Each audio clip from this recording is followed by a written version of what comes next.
नमस्कार प्रिय विद्यार्थियों। आज की वीडियो के माध्यम से हम लोग चर्चा करेंगे बीए सेकेंड सेमेस्टर इकोनॉमिक्स के नवीनतम पाठ्यक्रम के बारे में। और आपको बता दूं कि मैं ये भी बताता हुआ साथ साथ चलूँगा कि अब की बार परीक्षाओं में किस टॉपिक से ज़्यादा क्वेश्चंस आने वाले हैं और टॉपिक को कैसे कवर किया जाने वाला है अब की बार। तो सारी रणनीति के साथ मैं आपके समक्ष प्रस्तुत हुआ हूँ। बहुत ही बारीकी के साथ आपको समझाने का प्रयास भी रहेगा। इकोनॉमिक्स की अगर बात की जाए तो हिंदी में इसको अर्थशास्त्र कहा जाता है, आप सभी को पता भी होगा। प्रथम सेमेस्टर में आप लोगों ने माइक्रो इकोनॉमिक्स के बारे में पढ़ा था, जिसको आप सूक्ष्म अर्थशास्त्र कहते हैं या प्रिंसिपल्स ऑफ माइक्रो इकोनॉमिक्स, यानी कि सूक्ष्म अर्थशास्त्र के सिद्धांत के बारे में आप लोगों ने देखा था। ठीक है, आज के वीडियो के माध्यम से या जब आप सेकंड सेमेस्टर में पहुंचते हैं तब आपको मैक्रो इकोनॉमिक्स के बारे में पढ़ना होता है। What do mean by macro economics? देखिए, माइक्रो इकोनॉमिक्स मतलब होता है कि इकोनॉमिक्स की छोटी छोटी चीज़ों का या एक पर्टिकुलर इकाइयों का अध्ययन किया जाता है। जबकि आप देखते हैं जो आपका ये अर्थशास्त्र होता है बेसिकली मैक्रो इकोनॉमिक्स, ठीक है, इसमें जैसे पूरी की पूरी राष्ट्रीय आय का अध्ययन कर लिया गया, मतलब जिसका भी अध्ययन किया जाएगा वो पूरा किया जाएगा। ठीक है, इसमें छोटी विषय वस्तुओं को नहीं शामिल किया जाता है, इसमें बड़ी बड़ी विषय वस्तुओं को शामिल किया जाता है, जैसे कि राष्ट्रीय आय हो गया या सकल घरेलू उत्पाद जिसको आप जीडीपी कहते हैं, ग्रास डोमेस्टिक प्रोडक्ट, वो सब हो गया। तो इन सभी को एक प्रकार से इसमें शामिल किया जाता है। तो इसको मैक्रो इकोनॉमिक्स कहते हैं। हिंदी में अगर देखें शुद्ध हिंदी में तो इसको बोलेंगे समष्टि अर्थशास्त्र, और उसको क्या बोलते हैं? व्यष्टि अर्थशास्त्र। तो समष्टि और व्यष्टि ये दो आपको पढ़ना है। प्रथम सेमेस्टर में व्यष्टि अर्थशास्त्र के सिद्धांत और सेकंड सेमेस्टर में समष्टि अर्थशास्त्र के सिद्धांत। अब की बार अधिकतर विश्वविद्यालयों की परीक्षाएं ऑब्जेक्टिव होने वाली हैं और उसको भी ध्यान में रखते हुए हम आगे बढ़ेंगे। और इसके बाद में जो क्लास आएगी वो यूनिट नंबर 1 से बनने वाले कुछ महत्वपूर्ण एमसीक्यूज यानी मल्टीपल चॉइस क्वेश्चंस होंगे, जिनके बारे में मैं चर्चा करने वाला हूं। ठीक है, बहरहाल सिलेबस देख लेते हैं कि, और सिलेबस आपको पता होगा कि जब से नई शिक्षा नीति आई है तब से सिलेबस आपका 8 इकाइयों में बटा हुआ होता है। ठीक है देखिए, इकाई संख्या 1 की अगर हम बात करें तो इकाई संख्या 1 में आपको क्या पढ़ना है? समष्टि अर्थशास्त्र और क्लासिकल स्कूल। समष्टि अर्थशास्त्र के बारे में बेसिकली यहाँ पर जानना है और समष्टि अर्थशास्त्र से बनने वाले बहुत ही महत्वपूर्ण प्रश्नों को हम इसमें देखेंगे। और उसके बाद में इकाई नंबर 2 में अगर बात की जाए, और यहाँ से क्वेश्चंस जो हैं पिछले बार आप देखेंगे, पिछले 2 वर्षों में अगर आप पेपर उठा करके देखेंगे, विभिन्न विश्वविद्यालयों के क्वेश्चन पेपर को मैंने देखा है और एनालिसिस किया कि जो क्वेश्चंस पेपर में यूनिट नंबर 1 से हैं सबसे अधिक क्वेश्चंस यहीं से आते हैं। ठीक है, और ख़ास करके आप देखेंगे कि समष्टि अर्थशास्त्र और व्यष्टि अर्थशास्त्र में क्या संबंध है, क्या डिफरेंसेस है, सब कुछ आपको यहाँ पर देखने को मिलता है और सब कुछ यहाँ पर पढ़ने को मिलता है। तो इसका जो एमसीक्यूज टाइप का क्वेश्चंस होगा वो 1-2 दिनों में आपका आ जाएगा, हो सकता है कल ही इसकी वीडियो आ जाए। ठीक है, तो ये आपको बहुत ही बारीकी के साथ में पढ़ाऊँगा। इसके अलावा इकाई नंबर 2 में हम प्रवेश करेंगे। इसमें हम क्या देखेंगे? सकल घरेलू उत्पाद, जिसको आप जीडीपी कहते हैं, जीडीपी। हिंदी अंग्रेजी में क्या बोलेंगे इसको? जीडीपी। फुल फॉर्म क्या होता है जीडीपी का? Grass domestic product. डोमेस्टिक माने घरेलू, ग्रास माने होता है सकल, ठीक है, उत्पाद माने होता है प्रोडक्ट। ठीक है, तो ग्रास डोमेस्टिक प्रोडक्ट इसको कहते हैं। एवं यानी और राष्ट्रीय आय। राष्ट्रीय आय मतलब क्या होता है? इसमें नेशनल इनकम की बात हो रही है। ठीक है, कि किसकी बात हो रही है बेटा? नेशनल इनकम की बात हो रही है। राष्ट्रीय आय क्या होता है? राष्ट्रीय आय जैसे मान लेते हैं किसी देश में जो है 100 व्यक्ति रह रहे हों, ठीक है, और उस देश में रह रहे व्यक्तियों के द्वारा, ठीक है, या राष्ट्रीय आय ऐसे आप कह सकते हैं कि किसी देश की सीमा के अंदर या उसके नागरिकों के द्वारा बाहरी जगहों से प्राप्त आय, चाहे वो उत्पादन के द्वारा हो, चाहे सेवाएं हो, या फिर एक प्रकार से कोई व्यापार वगैरह के द्वारा लाभ अर्जित किया गया हो।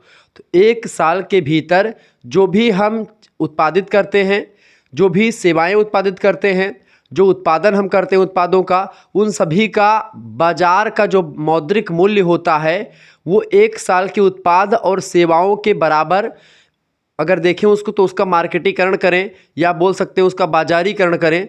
तो बाजारीकरण में क्या होगा? उसके बाजारीकरण करने पर क्या होगा कि उस उत्पाद की और उस सेवाओं की जो हमने 1 साल में उत्पादित करी हैं उसकी मार्केट वैल्यू क्या है, और वही मार्केट वैल्यू बेटा जो होता है वो राष्ट्रीय आय कहा जाता है। ठीक है, जैसे 100 लोग, अच्छा अब इसी के अंतर्गत आपका प्रति कैपिटा इनकम भी निकलती है, यानी जिसको आप हिंदी में प्रति व्यक्ति आय कहते हैं।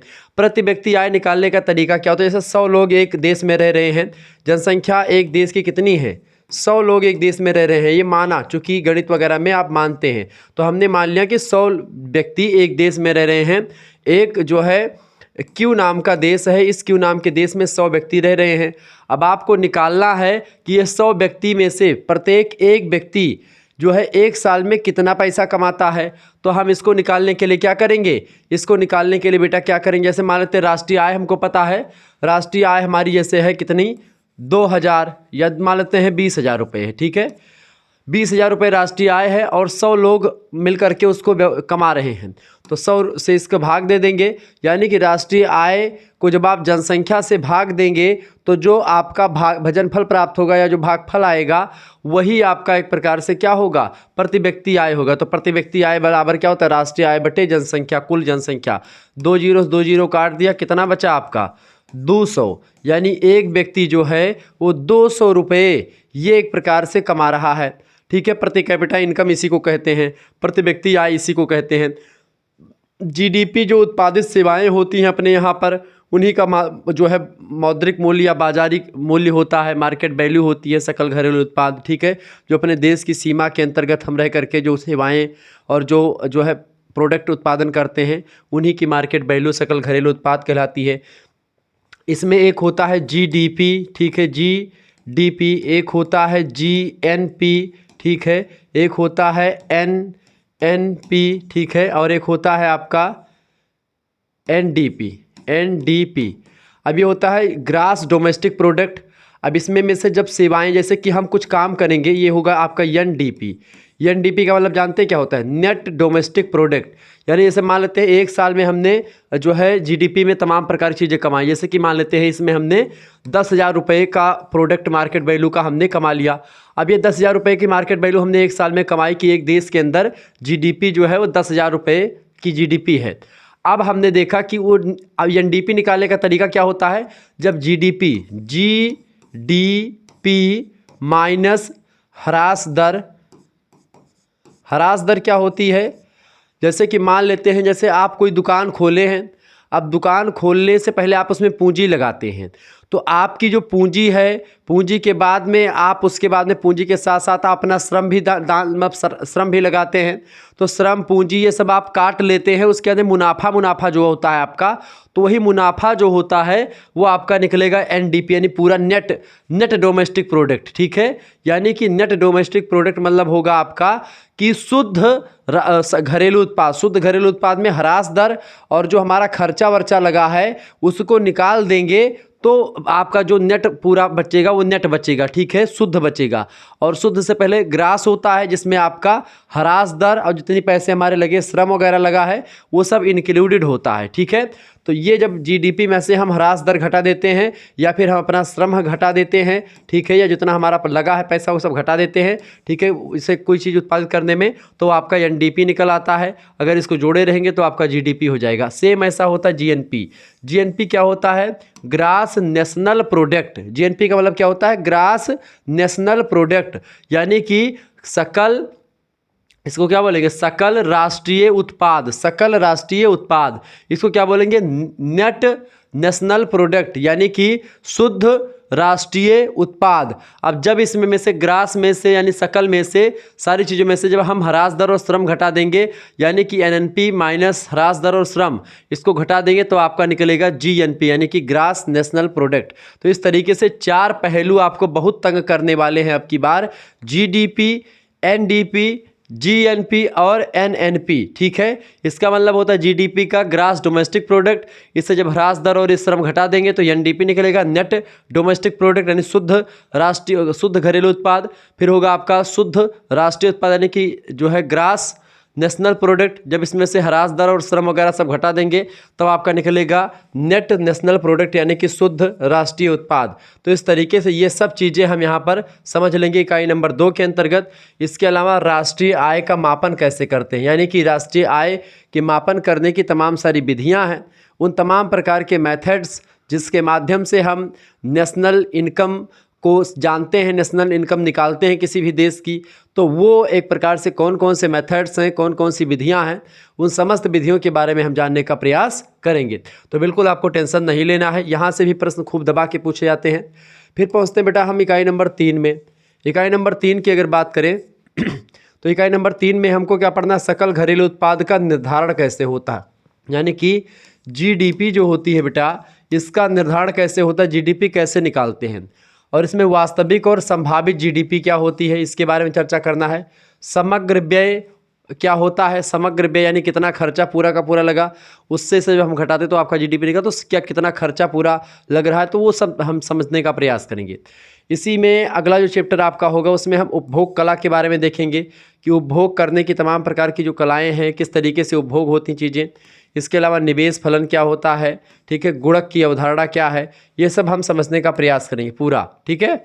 इसके बाद में और प्रयास यही रहेगा कि इम्पोर्टेंट वीडियोस के माध्यम से, इम्पोर्टेंट लेक्चर्स के माध्यम से इन सभी चैप्टर से बनने वाले इम्पोर्टेंट प्रश्न जो कि परीक्षाओं में लगातार पूछे गए हैं, चाहे वो अति लघु उत्तरीय हों, लघु उत्तरीय या दीर्घ उत्तरीय हों, या फिर एमसीक्यूज ही हों, तो उन सभी से बनने वाले जो इम्पोर्टेंट क्वेश्चंस होंगे उन सभी को कवर करने का प्रयास रहेगा। तो बिल्कुल आपको घबराने की ज़रूरत नहीं है। सिलेबस आपको मॉडल पेपर रिवीजन क्लास, महामैराथन, महासंग्राम क्लासेस के माध्यम से कंप्लीट करवाने की पूरी कोशिश रहेगी। देखिए अगला, सरकार के साथ खुली अर्थव्यवस्था ने राष्ट्रीय आय का निर्धारण, ठीक है, में यहाँ पर में कर लें, सरकार के साथ खुली अर्थव्यवस्था, ओपन जो एक प्रकार से इकोनॉमी सिस्टम है, उसमें राष्ट्रीय आय का निर्धारण कैसे करते हैं, ठीक है, इसके बारे में चर्चा करेंगे। बेसिकली राजकोषीय नीति क्या है, ठीक है। इसके अलावा मुद्रा का परिमाण सिद्धांत किसे कहते हैं, मुद्रा के परिमाण सिद्धांत से प्रश्न खूब पूछे गए हैं, ये इंपॉर्टेंट प्रश्न है, परीक्षा में कई बार आया हुआ है। इसके अलावा मुद्रा पूर्ति और खाद्य और साख सृजन, ये भी इंपॉर्टेंट प्रश्न है आपका, अब टॉपिक है, यहाँ से प्रश्न खूब आते हैं। मौद्रिक नीति को लेकर के तो बहुत क्वेश्चंस बने हैं, तो ये सब चीज़ें हमको पढ़नी इकाई नंबर 4 में। फिर इकाई नंबर हम पहुँचते हैं इकाई नंबर 5 में, ठीक है। इकाई नंबर 5 में हम लोगों को IS और LM वक्र के जो मूल तत्व होते हैं, इंपॉर्टेंट जो खास करके एलिमेंट होते हैं, उसके बारे में पढ़ना है। इकाई नंबर 6 की अगर बात किया तो इसमें आपको मूल्य स्तरों में परिवर्तन के साथ अति गुणक विश्लेषण के, मतलब कि अति गुणक विश्लेषण के बारे में पढ़ना है, मूल्य स्तरों में परिवर्तन जो हो रहा है उसके साथ, ठीक है। यहाँ पर एक चीज़ और आपको ध्यान देने योग्य होगी, अगर मान लेते हैं आपको हमारे साथ जुड़ना है, PDF प्राप्त करनी है इन सभी चीज़ों की, या टॉपिक जो भी इंपॉर्टेंट आएंगे, सभी सब्जेक्ट की PDF के लिए व्यवस्था कर दी गई है। मात्र फीस आपकी 100 रुपीज़ रखी गई है। 91 61 93 60 62 पर आप SMS करेंगे, ठीक है, ये नंबर अपना ही है, इस पर आपको SMS करना, अपना नाम, अपने यूनिवर्सिटी का नाम, ठीक है, और अपने सब्जेक्ट के निम्न करके आप भेज दीजिएगा। जैसे ही आप ये सब करके भेजेंगे, आपके पास एक स्कैनर भेजा जाएगा, उसी स्कैनर पर आपको मात्र 100 रुपीज़ पेमेंट कर देने होंगे, या किसी दूसरे से करवा भी देने हैं। पूरी वेरिफिकेशन किया जाएगा, चेक किया जाएगा, ठीक है। उसके बाद में आपको ग्रुप से जोड़ दिया जाएगा। ग्रुप से जोड़ने के बाद में वहाँ पर आपकी जो होंगी, क्या मिलेंगे आपको, लाइव क्लासेस की लिंक मिलेगी, वीडियो लेक्चर्स आपको मिलेंगे, ठीक है। इसके अलावा आपको PDF नोट्स मिलेगी वीडियोस के बाद में। PDF नोट्स के साथ साथ आपको वहाँ पर PDF नोट्स जो होंगे दोनों टाइप के होंगे, MCQs भी होंगे, प्लस में आपके सब्जेक्टिव भी होंगे, ठीक है। इसके अलावा सारी चीज़ें आपके लिए व्यवस्थित की जाएंगी। इसके अलावा आपको बता दूं कि एग्ज़ाम टाइम में आपके लिए मैराथन क्लास हो जाएगी, ठीक है, मैराथन क्लास हो गई, रिवीजन क्लास हो गई, ठीक है, सब कुछ आपको मिलेगा। तो बहुत बेहतर तरीके से तैयारी आपकी होने वाली है, ठीक है। महासंग्राम रिवीजन क्लास जो होती है वो सब आएगी, तो उसके माध्यम से सारी तैयारी हो जाएगी। अच्छा, यहाँ पर एक बात और ध्यान देने योग्य है कि यहाँ पर केवल इकोनॉमिक्स की तैयारी नहीं होगी, केवल एक सब्जेक्ट, यहाँ पर 3 सब्जेक्ट जो आपके मेजर में है, एक माइनर में है, एक को करिकुलर में, तो इन 5 सब्जेक्ट की तैयारी आपकी हो जाएगी मात्र 100 रुपीज़ में, यानी कि बहुत सस्ती फीस कर दी गई है, ताकि हर एक बच्चा, चाहे गरीब हो चाहे अमीर हो, सब पढ़ सके, आसानी से पढ़ सके। वैसे यूट्यूब पर भी क्लासेस आपकी चलेंगी, लेकिन कुछ क्लासेस जो होंगी वो ही यूट्यूब पर चलती हैं। अधिकतर क्लासेस या सारी क्लासेस यूट्यूब पर देना अवेलेबल नहीं हो पाता है, तो ऐसे में जो क्लासेस यूट्यूब पर नहीं अवेलेबल होती हैं वो सब प्राइवेट फॉर्म में होती, तो वो भी आपको मिल जाएंगी जब आप ग्रुप ज्वाइन करेंगे, ठीक है। तो इससे क्या होगा कि आपका फ़ायदा होगा। सबसे इंपॉर्टेंट बात है कि आप ग्रुप से जुड़ेंगे तो आपको PDF मिलेगा।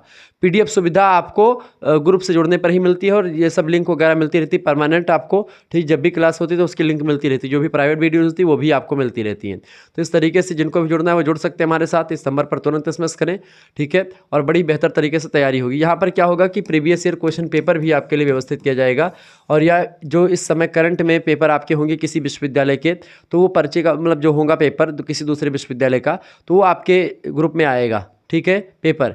तो इससे क्या होगा, आपको ये आइडिया लगेगा कि अब की बार भी प्रश्न पूछने का तरीका या प्रश्न कैसे बन रहे हैं, ठीक है। तो इससे आपको आइडिया लगेगी एक विशेष प्रकार की, ताकि आपको ये लगेगा कि हाँ गुरुजी जो बता रहे हैं वो बिल्कुल फैक्ट बता रहे हैं, सही बता रहे हैं। तो तुरंत SMS करें 9161936062 पर, स्क्रीनशॉट ले लीजिए इसका, फिर आगे हम बढ़ते हैं। तो ये सब चीज़ें आपको पढ़नी होती हैं। क्लियर। इसके बाद में आपका क्या है, इसके बाद में अगला जो इकाई आपकी आती है इकाई नंबर 6, उसमें आपको पढ़ना है मूल्य स्तरों में परिवर्तन के साथ अतिगुणक विश्लेषण के बारे में। इकाई नंबर अगला है आपका 7, उसमें आपको पढ़ना है मुद्रास्फीति क्या होती है और मुद्रा अवस्फीति। ये question that is most important, बहुत ही महत्वपूर्ण टॉपिक है ये मुद्रास्फीति और मुद्रा अवस्फीति। मुद्रा का घटना और मुद्रा का बढ़ना दोनों हानिकारक होते हैं। मुद्रा अगर मार्केट में बहुत ज़्यादा हो जाती है तो महंगाई बढ़ती जाती है। जैसे कि आपके पास पैसे ज़्यादा होंगे तो आपका मन कहेगा कि हम गाड़ी भी ले लें, हम 4 चक्का चले निकलवा लें कहीं से, या फिर ऐसे तमाम प्रकार के जो भी आपकी इच्छाएं होंगी वो इच्छाएं आप पूरी करने के लिए नाना प्रकार के यत्न करेंगे, प्रयत्न करेंगे। तो इससे क्या होगा कि भाई जब आपके पास पैसे होते हैं तो आप तमाम चीज़ें खरीदते हैं, तो उससे में क्या होगा, डिमांड ज़्यादा बढ़ेगी सामानों की। तो इससे क्या, जैसे कि लगन आती है तो मोटरसाइकिल का रेट बढ़ जाता है, जो कि लोग दहेज में मोटरसाइकिल लोग पाते हैं, तो इससे क्या होता है, मोटरसाइकिल का रेट खूब बढ़ जाता है। ऐसे में जब बेटा क्या होता है कि मार्केट में पैसा कम होता है तो लोग चीज़ें नहीं खरीदते। जैसे कि मान लेते हैं कि मार्केट में पैसा कम होता है तो ऐसे में लोग जो है मान लेते हैं कि जैसे कि आधा लीटर तेल एक हफ्ते में उनका लगता था तो वो 1 पौवा तेल में ही काम चला लेंगे। इस तरीके का जो है औरतें भी थोड़ा तालमेल बैठा करके चलती हैं, पुरुष भी ऐसे निपटा देते हैं कि भाई चलो अब जैसे कि पैसे कम आ रहे हैं या पैसे नहीं है तो फिर उसमें डिमांड जो है कम हो जाती है, और पैसे जब रहते तो ये भी कर ले वो भी कर ले, ठीक है, तमाम प्रकार की चीज़ें आती हैं। क्लियर। तो वो अवस्फीति और अपस्फीति, ठीक है, या स्फीति, दोनों के बारे में विस्तार चर्चा करेंगे।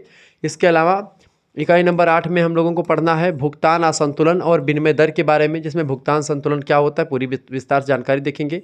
इसके बाद विदेशी विनिमय के लिए बाजार, ठीक, विदेशी विनिमय मतलब होता है एक्सचेंज करना। जैसे कि हमारे पास कुछ मुद्रा है या फिर मुद्रा एक्सचेंज करना या वस्तु का विनिमय करना, हम आपको कुछ वस्तुएं दे दें, आप हमको कुछ वस्तुएं दे दें।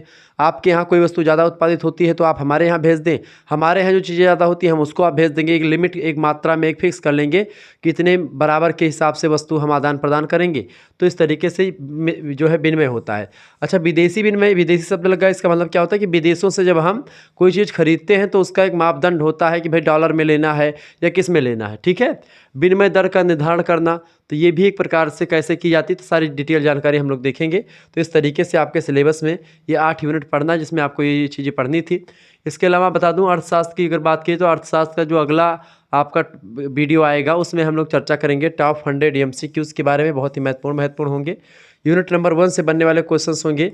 अब की बार यही सब प्रश्न परीक्षा में आने वाले, सभी यूनिवर्सिटीज़ के लिए इंपॉर्टेंट है। Microeconomics BA second semester major minor सभी के लिए इंपॉर्टेंट होगा। तो मिलते हैं फिर नेक्स्ट वीडियो में, तब तक के लिए जय हिंद जय भारत। आप सभी का बहुत बहुत धन्यवाद हमारे से जुड़ने के लिए। इसी प्रकार से अपना प्यार हमेशा बनाए रखेंगे। बहुत बहुत धन्यवाद आप सभी को बेटा।